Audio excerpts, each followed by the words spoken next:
Andrés, además de gran colaborador con Sebastián, es un amigo de la casa. No me puedo acordar hace cuántos años, pero alguno de ustedes se debe acordar. En las oficinas de Viamonte dio un curso sobre, una charla más que un curso sobre usucapión.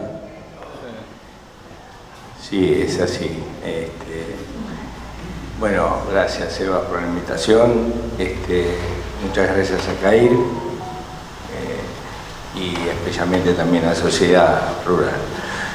Lo que yo quiero decir primero es que no voy a conceder en total soledad, pero no voy a conceder bajo ningún punto de vista al que se manifestó como peludo de la calicata, que nos robe a los abogados el reinado de la guitarra y el verso.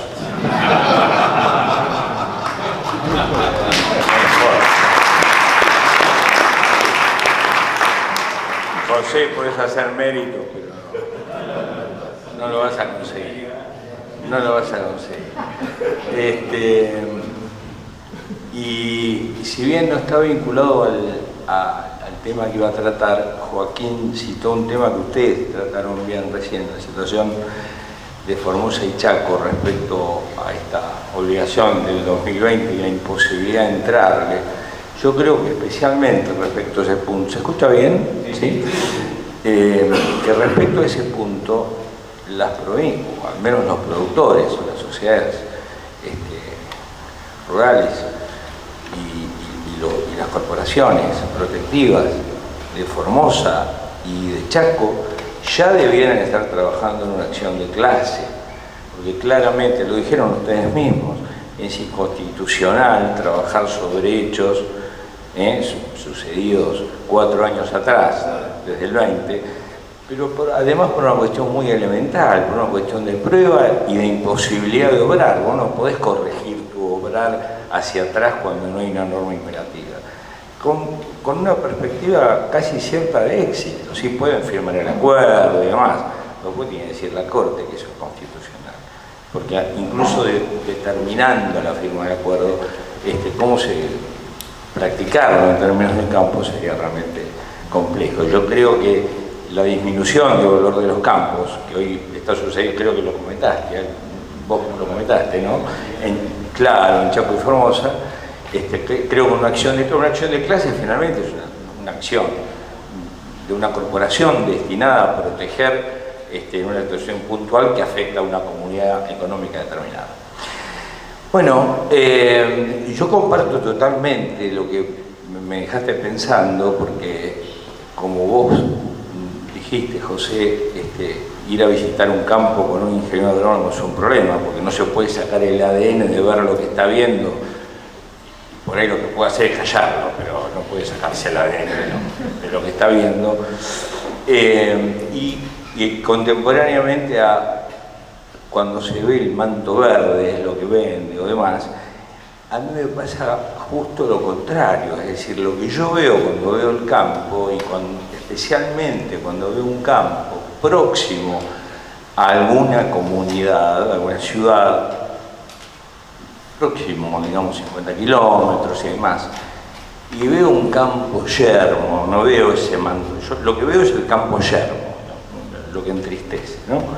Y entonces lo que imagino ahí donde ustedes no ven nada es donde yo veo todo, pero porque es lo que me dedico. Es decir, la peor tierra para ustedes es para un desarrollador inmobiliario el producto más atractivo que pueda resultarle para trabajar. Y esto se ve así de chico. Pero ahí no te aparece el ingeniero agrónomo, te aparece el especialista en marketing, que te dice que la zona más yerma de la zona yerma, que es donde se inunda, vas a tener tu terreno con vista al espejo de agua. Y el espejo de agua, ¿viste lo que es? Entonces se da una situación absolutamente anónima. Hablo del mercado puramente inmobiliario, que yo creo, estoy convencido, lo hemos hablado con Federico, lo hemos hablado con Sebastián, que el mercado inmobiliario de esta naturaleza al que me estoy refiriendo escapa al tratamiento de, digamos, los corredores inmobiliarios típicos, digamos, del desarrollo urbano, porque en realidad tiene cualidades particulares que están más vinculados al desarrollador de la comercialización del campo. Lo normal, digamos, acá se produce una cosa bastante extraña porque en esta materia no había regulación. Y lo que estoy hablando puntualmente es de conjuntos inmobiliarios, ¿no? Que comprende hoy básicamente tres cosas, que son los conjuntos inmobiliarios propiamente dichos, que son lo que todos conocemos como country, barrios cerrados, el club de chacras y demás, que conocerán por aquí, los tiempos compartidos y los cementerios privados. Todo eso se llama conjunto inmobiliario o propiedad horizontal especial. A partir del 15 eso tiene una regulación a nivel nacional, pero es una situación rara porque en general la que manda en la pirámide constitucional es la Constitución, todas las normas, los códigos y demás. Pero aquí el código remite lisa y llanamente a que todo lo vinculado a estructurar un sistema de estas características empieza, lo cito tantos artículos, no me voy a poner en nebulation, a citar los artículos puntuales que dice que esto se delega al municipio del lugar, es decir, la localización y la zonificación. Dicho de otra manera, ¿quién decide alrededor de Lobos, de Veró, de Cañuelas o demás, si alrededor del circuito urbano, dentro de su partido, puede desarrollarse un sistema inmobiliario de estas características? Es el Consejo Deliberante del lugar. Esto es bastante atípico, porque es pensar que el Código Nacional es interpretado por 2, 3 o 4 personas. Ahí es así de chiquito esto, ¿no? Es lo que yo llamo la inversión de la pirámide constitucional. ¿Qué sucede allí? Bueno, yo creo que cuando estoy viendo esas tierras yermas que no pueden ser utilizadas para la explotación agrícola o pecuaria, realmente hoy hay una multiplicidad de elementos que pasan casi por una inversión cero por parte del dueño de la tierra, porque ya tiene su bien, tiene su patrimonio. En todo caso, lo que tendrá que hacer es separarlo, si es que tiene una parte productiva, y podrá afectarlo, si esto lo permite, una inversión de algún desarrollo de algunas de estas características. ¿Sí? El desarrollo urbano estuvo totalmente relacionado, digamos, en el rango de los hoy 3 grandes polos, que son zona norte, zona oeste y zona sur, podríamos decir Pilar, General Rodríguez, Luján y Canning, a ese primer corredor. Pero hay un segundo corredor que se extiende en las 3 modalidades que estamos hablando, en ciudades que están a partir de los 100 kilómetros. Ustedes tienen desarrollos de esta naturaleza aquí mismo, con cierta irregularidad jurídica que da la política, ¿sí? Porque se produjo, cuando se sanciona el código, después se sanciona el 15, entre gallos y medias noches se colocó una cosita, hay un articulito que exigió que algunos barrios, para los que van por la 205, iban por la 205 Buenos Aires, el ejemplo típico es la Martona, o Las Naciones, otro club de campo importante que había en la zona, que eran sistemas desarrollados sobre la base de sociedades anónimas. ¿Viste? Entonces vos eras titular de un cachito de lote y una acción que te permitía disfrutar del sector.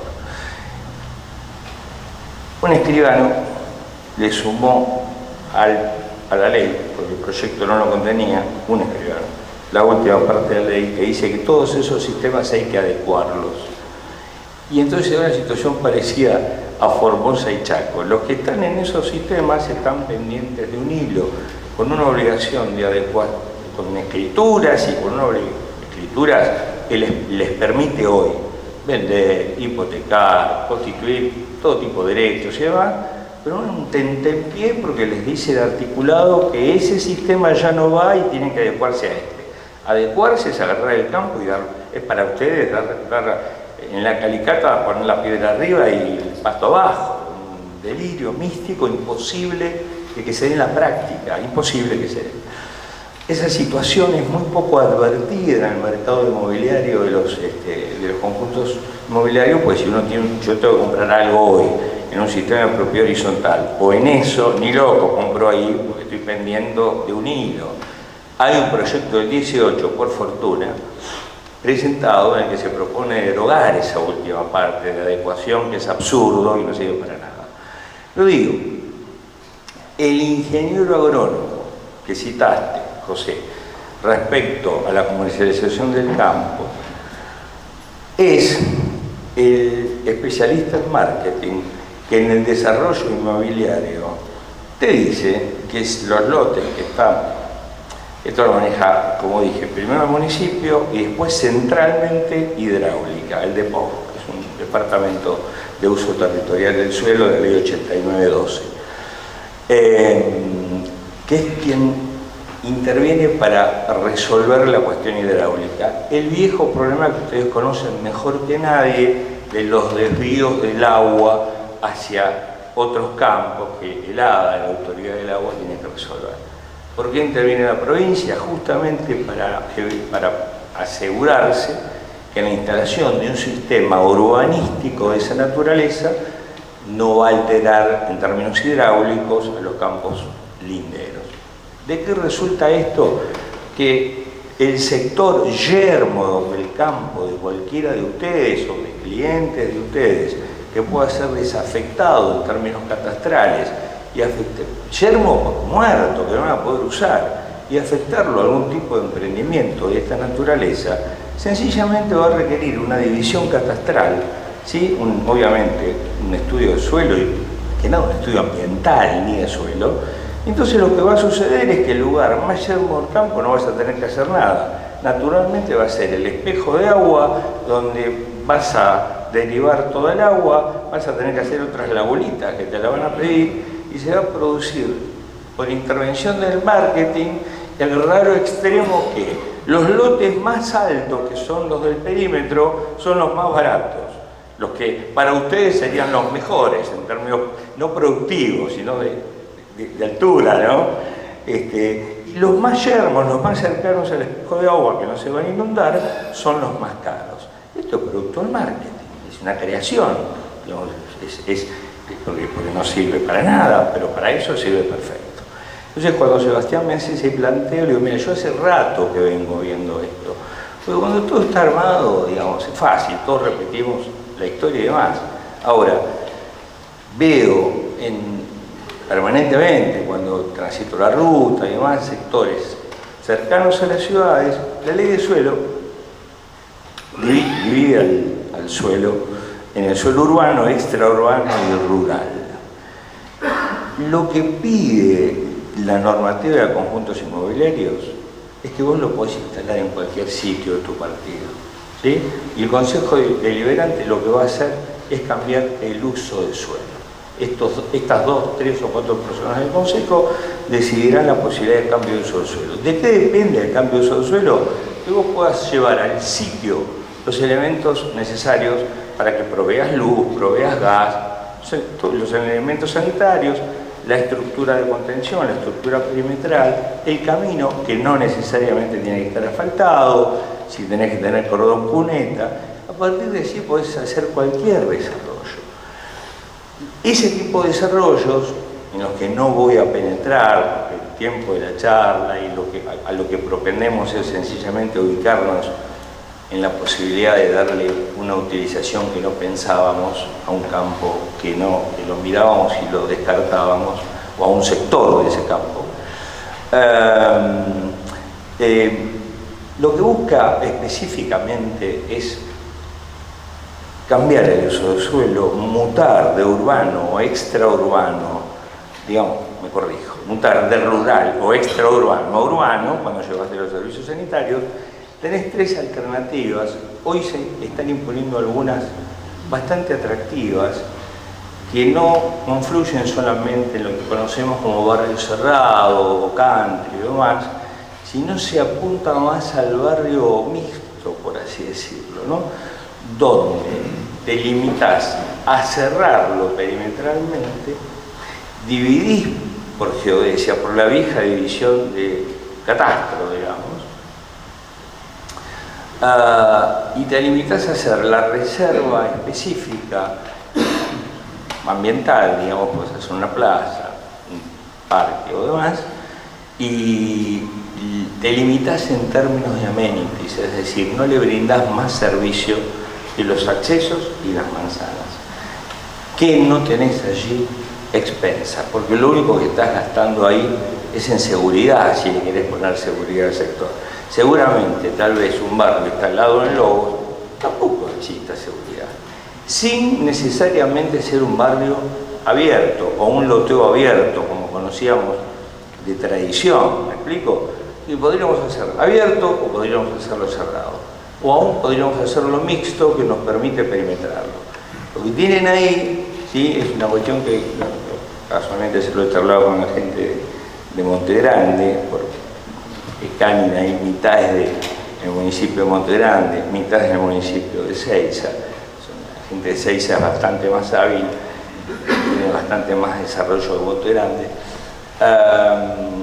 Lo que hay que considerar en ese tipo de barrio, digamos, obviamente, que no se interrumpa la trama urbana y la integración social. Eso sí se busca, porque eso está produciendo, sobre todo con la situación económica, bastantes conflictos de naturaleza en materia de seguridad.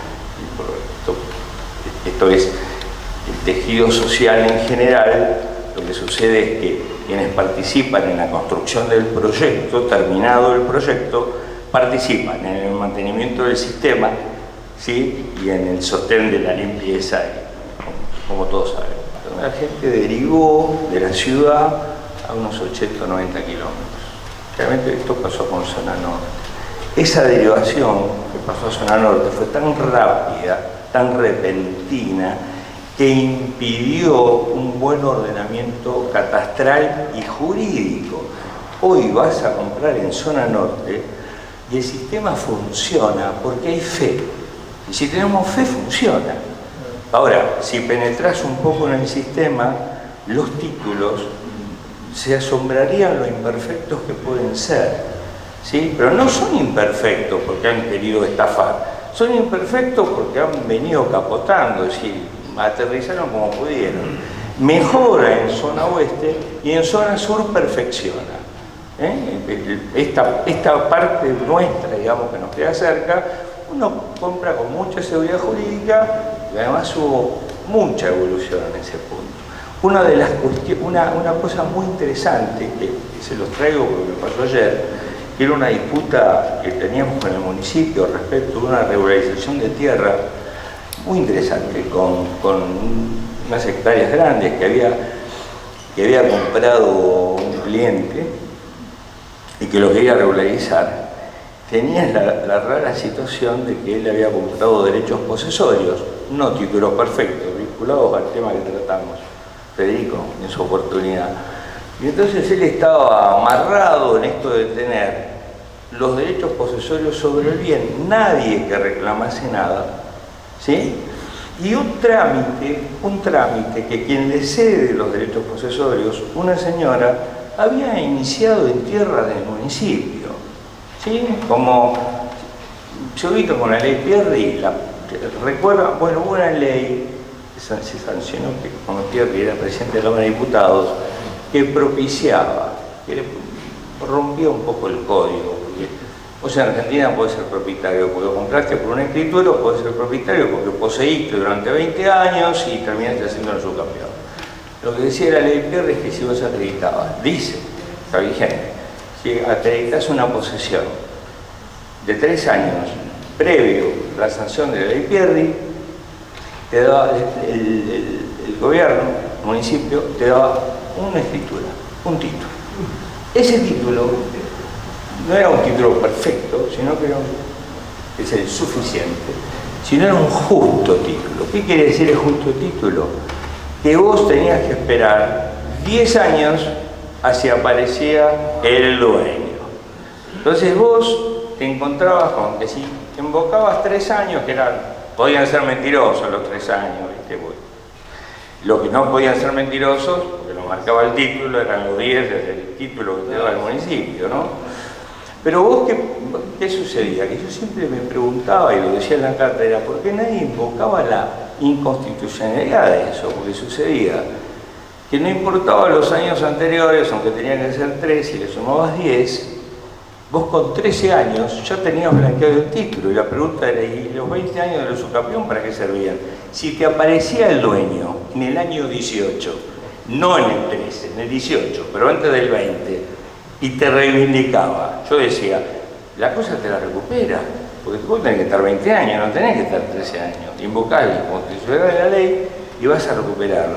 Pero no hubo caso, yo siempre los busco a ver si hay alguno, pero no hubo. Ayer, era este tema más o menos como la ley Pierri, y desde la Intendencia de Monte Grande nos decían, no, bueno, pero esto es una fracción donde la señora que está hace muchísimo tiempo acá, una fracción muy grande para lotear, inició un trámite para la escritura y después te cedió los derechos posesorios. Bueno, sí, ya los trámites para la escritura, le digo, pero ustedes no se la dieron, por eso se dio derechos posesorios. No, que nosotros podríamos dársela, pero ahora ya te cedió a vos. Lo que se dio fueron los derechos posesorios. No se dio la escritura. ¿Por qué no le dan a la señora? Ya había cedido los derechos posesorios a mi cliente. ¿Por qué no le dan a la señora? No, lo que pasa es que lo que va a hacer tu cliente es una explotación comercial. Lo que va a hacer mi cliente es su propio cliente. A vos te tiene que importar lo que va a hacer la señora. La señora vive ahí. Le vas a dar un título para que viva. Ahora, después se le ocurre no vivir más y venderle a José. Y José hace el emprendimiento que se le canta. Eso es verdad, eso puede ser. Y así terminó. Espero que me cumpla. Pero así terminó. Pero además no había nada ilegal. Era puro razonamiento jurídico. ¿Sí? Completándoles, porque es importante, se produce esa mutación hacia el verde que prometía la nueva forma de vida,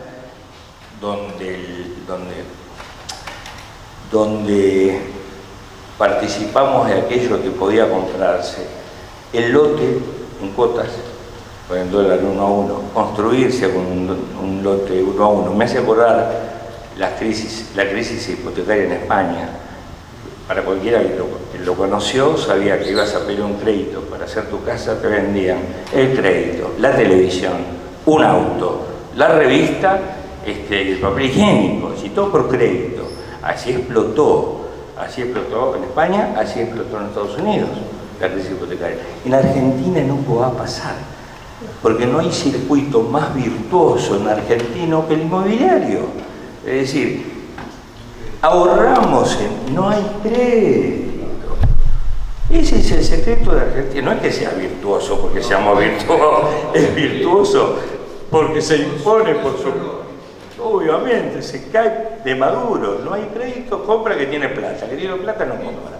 Entonces no puede fallar. Pero es una virtud del sistema. Y termina siendo finalmente, creo, la moneda de ahorro. Yo creo que la verdadera moneda de ahorro del argentino, que crea en su consciente, que es el dólar, en el subconsciente yo estoy convencido que es el negocio inmobiliario. Porque cuando el dólar, vos tenés que trabajás en Mar y Sierra, me dijiste, verás rápidamente, yo lo veo rápidamente, las recesiones. Cuando se te empieza a detener la consulta, esto es como los jueces de Comodoro Pi, acá no hay ninguno seguro. Ustedes vean los fallos de los jueces de Comodoro Pi un año antes de la elección presidencial y ya saben quién va a ser presidente. Y esto es lo mismo. En materia inmobiliaria, se te detiene la consulta, se viene una recesión clavada. en derecho inmobiliario. Y empieza a aparecer la consulta y arrancó. Ahora sería una cosa rara porque arrancó, todos notamos, Joaquín lo decía, todos notamos que arrancó. Ahora hay que estabilizar un poco el espíritu del muchacho para que estabilice, ¿no? Si estabiliza, creo que la cosa permanece. Para no agotar, se produce la mutación a estos primeros centros, capilar y demás, hasta que con el marketing, además de que mejoraba la calidad de vida, y tu calidad de vida mejora cuando tenés verde, pero cuando le sumás 1 hora y media de autopista de ida y otra de vuelta, mejora tu calidad de vida. Entonces se produjo un retorno a la ciudad. Hoy eso se estabilizó y las personas, sumado a la pandemia que llevó al trabajo digital, produce que las personas que deciden salir de la ciudad es un movimiento realmente representativo.